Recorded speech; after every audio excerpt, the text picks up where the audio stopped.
네, 오늘도 하나님의 크신 은혜와 사랑과 평안이 우리에게 함께하기를 주님의 이름으로 축원드립니다. 오늘 특별히 마가복음 11장 12절로 14절 말씀을 통해서 이때라 이때라 라는 제목으로 우리가 함께 은혜를 나누고자 합니다. 여러분, 오늘 본문 말씀을 보시면 그렇습니다. 예수님께서 이제 고난의 잔을 마시기 위해서 어디로 가시죠? 예루살렘에 입성하셨습니다. 그리고 예언을 성취하시기 위해로 예언하신 그대로 나귀 새끼를 타시고 예루살렘에 들어오십니다. 그리고 마태복음에 보면 예루살렘 성전으로 향하여서 예루살렘 성전에서 매매하는 자들, 돈 바꾸는 자들, 그리고 비둘기 파는 자들의 상을 엎으시죠. 그들을 쫓아내시면서 내 집은 만민의 기도하는 집이라고 말씀하시죠. 그렇게 예루살렘 성전을 이제 정화하셨다고 합니다. 이게 우리가 말하는 예루살렘 성전을 정화하셨다는 예수님의 사건이죠. 그 일 후에 예수님께서 이제 그날 묵기 위해 베다니로 가셨다고 합니다. 그리고 오늘 말씀은 그 다음 날 일어난 겁니다. 예수님께서 아침에 일어나셔서 이제 베다니에서 다시 예루살렘으로 들어오십니다. 그런데 배가 고프셨나 봐요. 배가 고프셔서 무엇을 먹을 거 없나 찾다가 멀리 있는 무화과 나무가 보이는 거예요. 그러면 저기에 열매가 있을까 하고 갔는데 열매가 없는 거죠. 그러니까 예수님께서 그 나무를 어떻게 하시죠? 저주하세요. 네가 이제 말릴 거라고.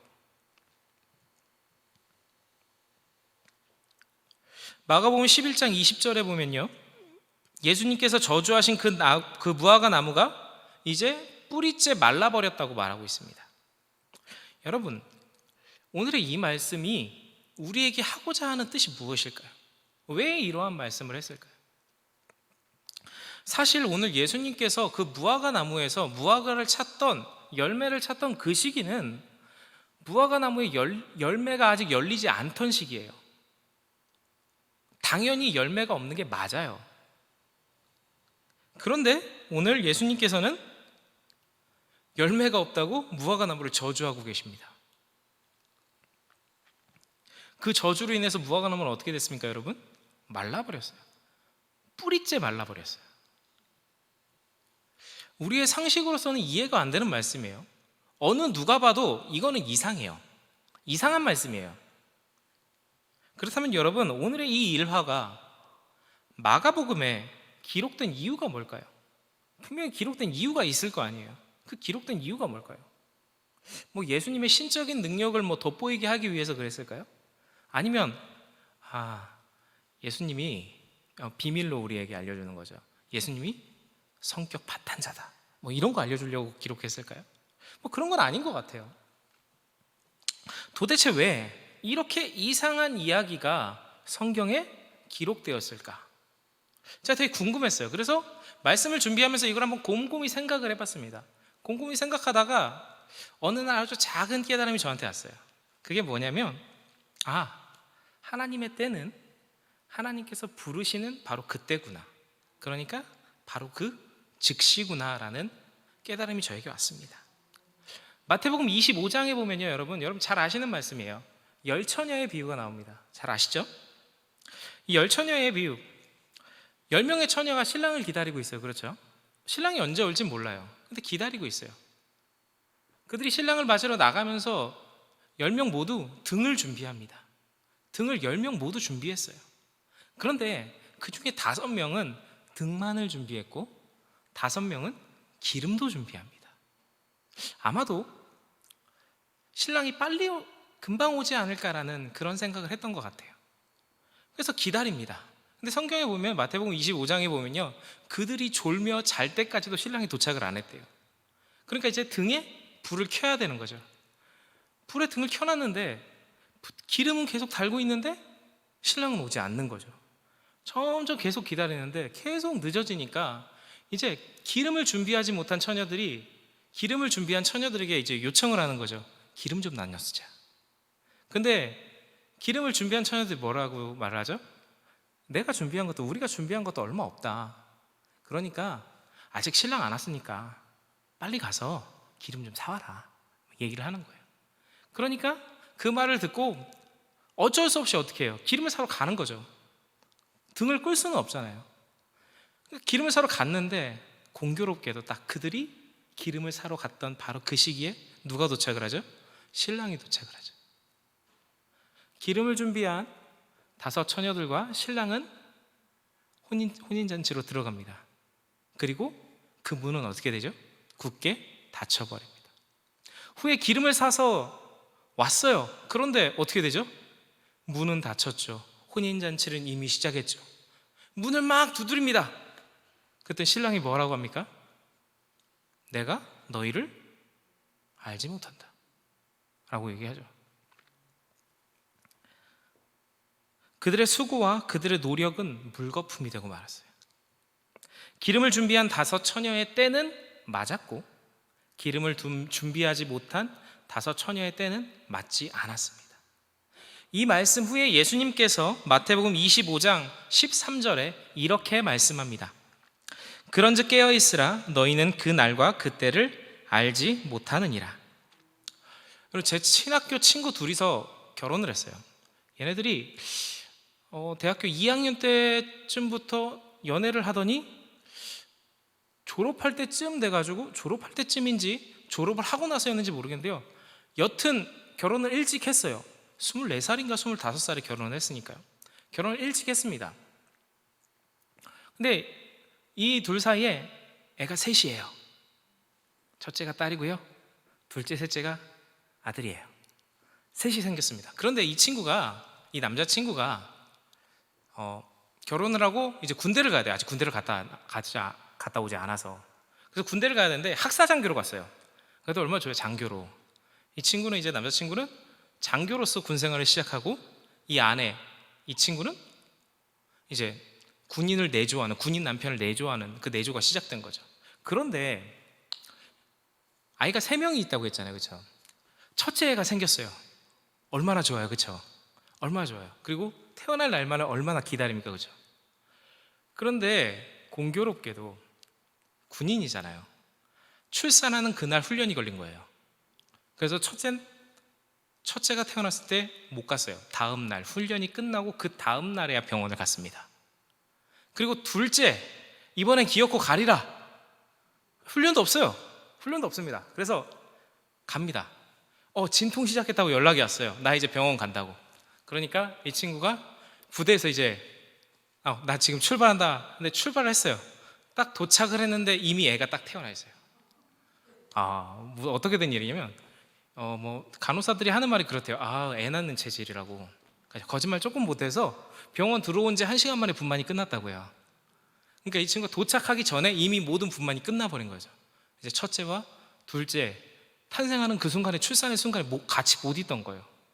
이제 셋째가 생겼어요. 너무 사랑했나 봐요.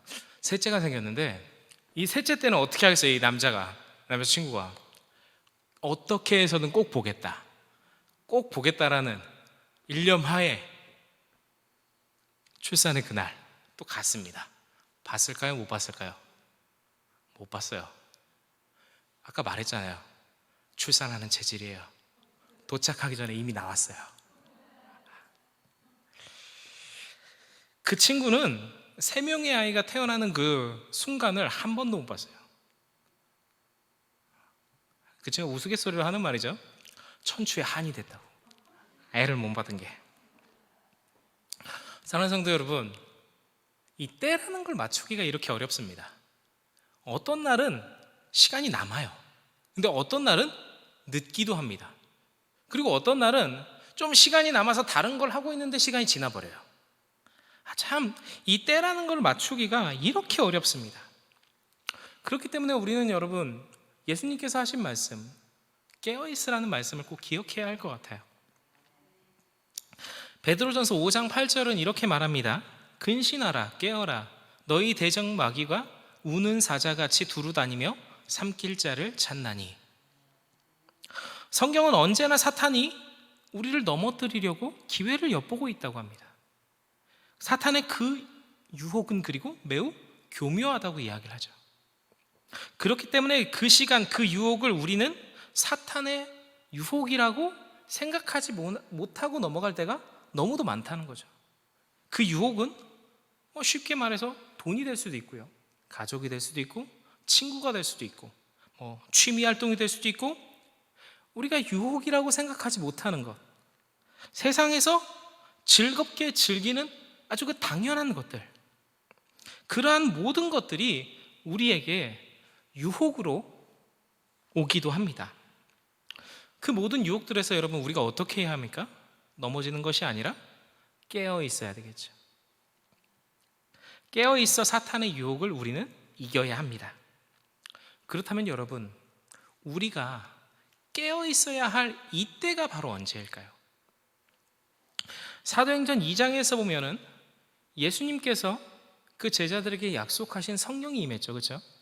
약속하신 성령이, 그 성령을 기다리던 그 사도들과 120명의 형제들에게 임했습니다. 성령을 받은 베드로와 그를 비롯한 많은 사도들, 11명의 사도들은 성령을 받은 그 즉시 어떻게 합니까? 그리스도를 전합니다. 복음을 전합니다. 그들이 전하기 시작했습니다. 베드로와 11사도가 예수님에 대해서 담대하게 전했을 때 그 말을 들은, 즉 복음을 들은 다른 사람들은 이렇게 말합니다. 사도행전 2장 37절에서 이렇게 말하죠. 그들이 이 말을 듣고 마음에 찔려 베드로와 다른 사도에게 물어 이르되 형제들아 우리가 어찌할꼬 하거늘, 이렇게 기록되어 있습니다. 베드로와 11사도가 외친 그 복음을 들은 그들이 그 즉시로 마음에 찔려서 베드로와 11사도에게 내가 어떻게 해야 되냐고 물었다는 거예요. 그러자 베드로가 대표해서 이렇게 말합니다. 그 다음 말씀 38절 말씀입니다. 베드로가 이르되 너희가 회개하여 각각 예수 그리스도의 이름으로 세례를 받고 죄사함을 받으라. 그리하면 성령의 선물을 받으리라. 이렇게 말합니다. 베드로의 이 말을 들은 그들이 어떻게 합니까, 여러분? 회개하고 예수를 믿기로 결단하죠. 세례를 받습니다. 그날에 예수를 믿기로 결단하고 주님께 돌아온 자들이 몇 명이라고 이야기를 하죠? 3,000명이었다고 이야기를 합니다. 사랑하는 성도 여러분, 우리가 깨어 있어야 할 때가 언제입니까? 우리가 주님의 이름을 불러야 할 때가 도대체 언제냐는 말입니다. 에스라서 9장부터 10장까지 보면은 에스라의 회개 운동이 나옵니다. 에스라가 바벨론의 포로에서 이스라엘 백성들이 이끌고 예루살렘으로 다시 돌아왔어요. 돌아와서 보니까 어마어마한 거예요. 그 땅에 남아있던 이스라엘 백성들의 삶이 어마어마한 거예요. 너무 죄악에 물들어 버린 거예요. 에스라가 예루살렘으로 돌아와서 하나님께 제사를 드립니다. 그리고 난 후에 내려오니 그 땅에 있던 백성의 지도자들이 에스라에게 찾아오는 거예요. 그러면서 그들이 이스라엘 백성들의 현실의 문제들에 대해서 말합니다. 그게 어떤 거였냐면 이방 사람들과 이스라엘 백성들이 혼인하여 같이 살고 있던 겁니다. 그 땅에서. 이게 지금 우리에게는 아무것도 아닌 문제로서 보일지는 모르지만 이스라엘 백성들에게 있어서, 유대인들에게 있어서, 율법을 받은 그들에게 있어서 이방 민족과 혼인한다는 것은 엄청난 죄악이었어요.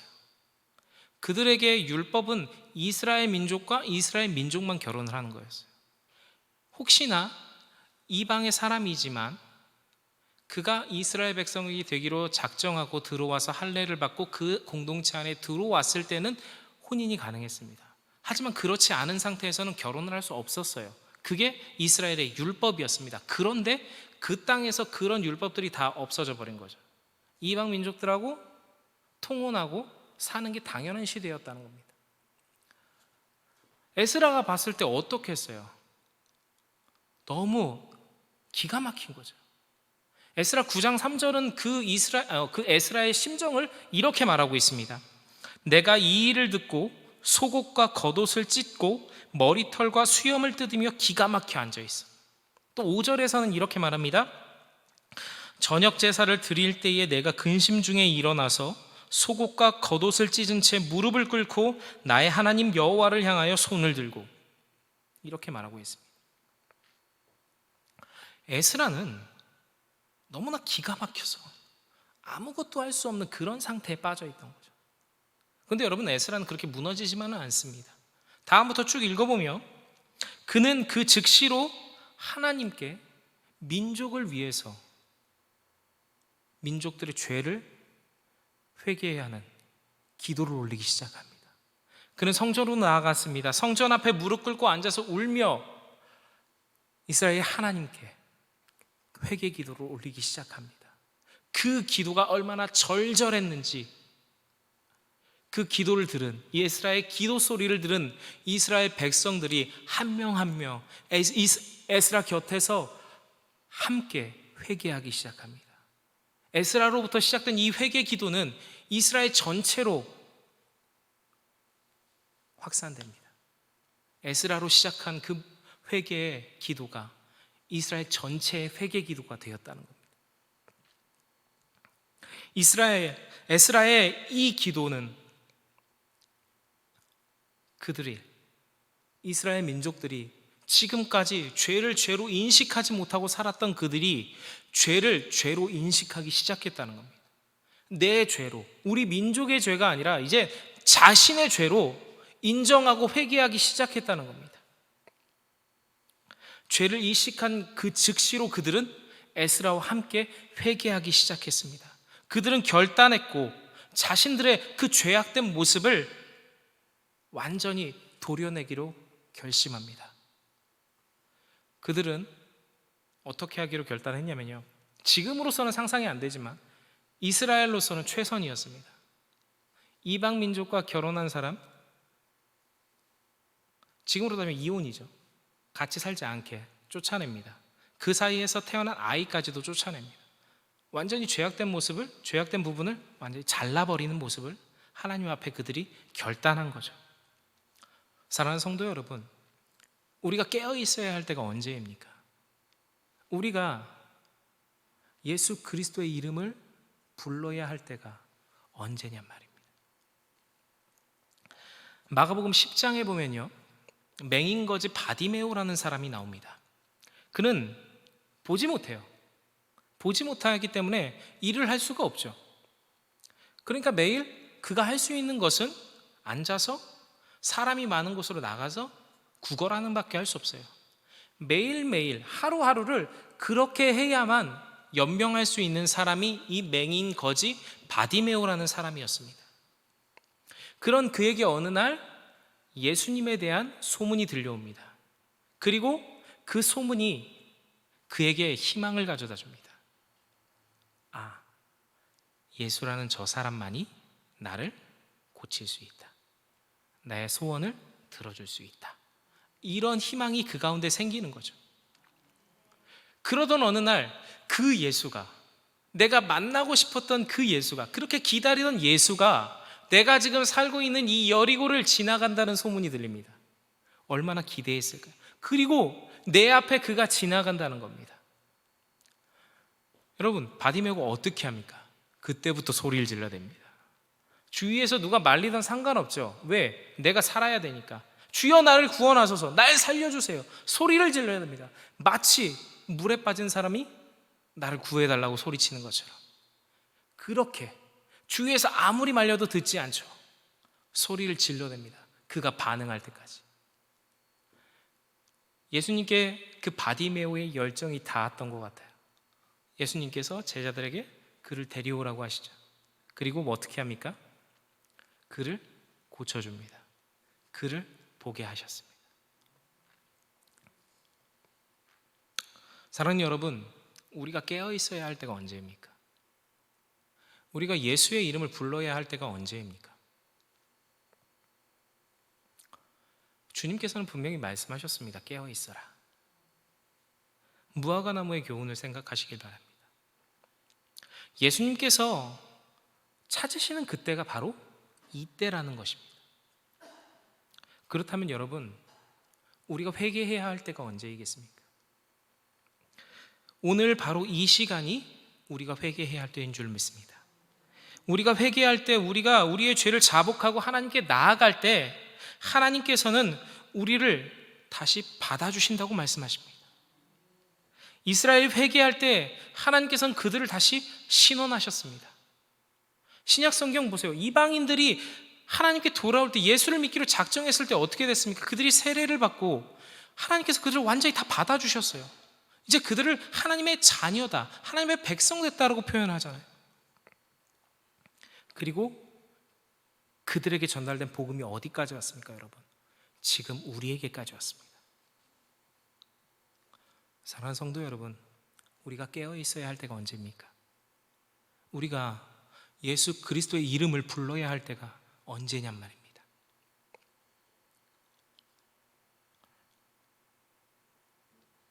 요한일서 1장 9절은 이렇게 말씀합니다. 만일 우리가 우리 죄를 자백하면 그는 미쁘시고 의로우사 우리 죄를 사하시며 우리를 모든 불의에서 깨끗하게 하실 것이요. 사랑하는 성도 여러분, 분명한 것은 우리가 회개해야 할 때는 내일이 아니고 1분 뒤가 아니고 10분 뒤가 아닙니다. 바로 지금 우리가 회개해야 될 줄로 믿습니다.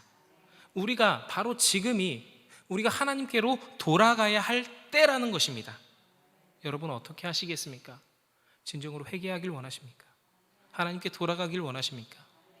여호수아 24장 15절에 보면요, 여호수아의 고별 설교가 나옵니다. 그 중에서 여호수아가 이런 말을 하고 있습니다. 만일 여호와를 섬기는 것이 너희에게 좋지 않게 보이거든 너희 조상들이 강 저쪽에서 섬기던 신들이든지 또는 너희가 거주하는 땅에 있는 아모리 족속의 신들이든지 너희가 섬길 자를 오늘 택하라. 오직 나와 내 집은 여호와를 섬기겠노라 하니. 전 여기서 다른 게 눈에 들어오는 것이 아니라 오늘이라는 이 단어가 저에게 눈에 정말 들어왔습니다. 오늘 택하라. 지금 즉시로 택하라. 고민하지 말라는 거죠. 여러분 오늘 새벽에도 우리 담임 목사님께서 이러한 예를 하더라고요. 아브라함이 하나님께서 그 아들 이삭을 바치라고 하셨잖아요. 바칠 수 있어요? 아들을? 고민해봐야 되겠죠. 그런데 여러분 아브라함은 어떻게 하죠? 고민했습니까? 아니죠. 그 즉시로 순종했다고 분명히 말하고 있습니다. 즉시로 순종할 때, 즉시로 우리가 하나님께 돌아갈 때, 즉시로 우리가 하나님의 뜻을 찾고 나아갈 때 우리 가운데 역사는 일어난다고 분명히 말씀하십니다.